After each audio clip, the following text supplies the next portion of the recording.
अस्सलाम वालेकुम दोस्तों, यह जे मदरसा जड़ा ज़ेरे तामीर अल मुस्तफ़ा इस्लामिक सेंटर शोबा ख़वातीन ज़ुबैदा मुबारक ब्लाक अहमद बख्श कैंपस ज़ेरे परस्ती पीरज़ादा मोहम्मद रज़ा साकब मुस्तफ़ाई साहब अदारा अल मुस्तफ़ा गुजरांवाला कैंपस नडाला सलैरियां तहसील शकरगढ़। यह जनाब उन्होंने अपना डेरा है मुबारक अली सलैरी साहब का। यदा जनाब 12 फरवरी को इफ्तिताह है तो सब दोस्तों को दावत दी जाती है कि 12 फरवरी को नडाला सलैरियां तहसील शकरगढ़ शाह गरीब ईसा चौंक के नज़दीक तशरीफ लियान और इस मदरसे नेक काम के इफ्तिताह के बढ़ चढ़ के हिस्सा लैन। जनाब दोस्तों, तुहानूं हुण दिखाने अंदर का व्यू मदरसे का, जिहड़ा बहुत खूबसूरत मदरसा माशाअल्लाह बन रहा है।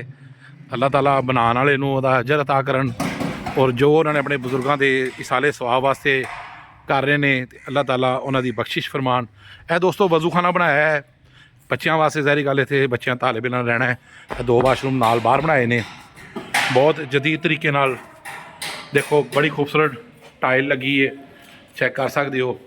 डिज़ाइनिंग खूबसूरत डिज़ाइनिंग इस्लामाबाद तो इंजीनियर आए थे, उन्होंने डिज़ाइनिंग की है। यह तुसीं वेख रहे हो वजू खाना माशाअल्लाह, इत्थे वजू खाना है, ये भी डिज़ाइनिंग बड़ी अच्छी तरीके हो रही है। यह चेक कर सकते हो, सारा वजू खाना है माशाअल्लाह। उतली भी दोस्तों बिल्डिंग बनाई है, थले वजू खाना बनाता है, उत्ते फर्स्ट क्लास टैल पत्थर मार्बल ला के उत्ते वाशरूम बनाते गए ने बच्चों वास्ते कि बच्चे आके इत्थे वाशरूम इस्तेमाल करन।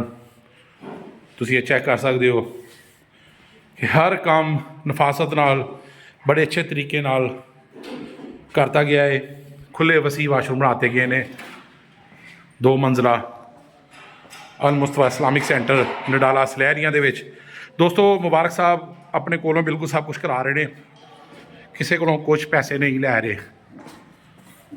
यह तुहानूं अंदर का व्यू दिखाने जिहदे काम जारी है बड़ी स्पीड नाल जोरों शोर नाल। यह इन्होंने बेसमेंट बनाती है थले, बहुत मजबूत काम हो रहा है, तगड़ा काम हो रहा है। समझो कि 200 साल 500 साल मनसूबा है। ऐसे देखो थले फर्स्ट क्लास बेसमेंट बना दी गई है, चेक कर सकते हो।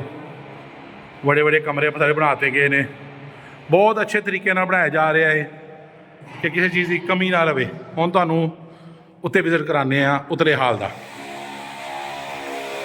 काम जारी है।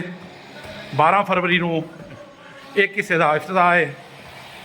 साकब रज़ा मुस्तफ़ाई साहब आएंगे तो आवाम नूं जोशो खरोश नाल आना चाहिए। यह तुसीं वेखो उत्ते खिड़कियां का शीशियां का काम जारी है।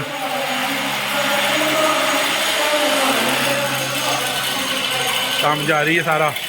कमरे उत्ते भी बन गया है, 3 मंजिला हाल बन गया है, फर्स्ट क्लास खूबसूरत।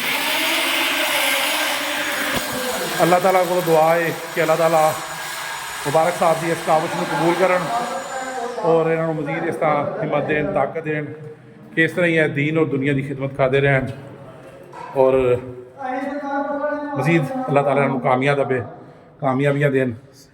नडाला सलैरियां पिंड दे विच 12 फरवरी को इफ्तिताह भी है अल मुस्तफ़ा सेंटर का। हज़रत मौलाना साकब रज़ा मुस्तफ़ाई साहब के ज़ेरे असर ज़ेरे साया मदरसा बन रहा है और इंशाअल्लाह इस मदरसे नाल इलाके के बच्चों को पढ़ने लई दीनी तालीम लिए एक बहुत ही अच्छा प्लेटफार्म मुहैया होएगा और इतों इंशाअल्लाह ताला एक आलम और आलमा बन के निकलणगियां जिहड़े मुसलमानों की खिदमत करनगियां। नारोवाल जिंदाबाद, शकरगढ़ जिंदाबाद, पाकिस्तान पाइंदाबाद। दुआओं याद रखना। खबर आज़ नारोवाल।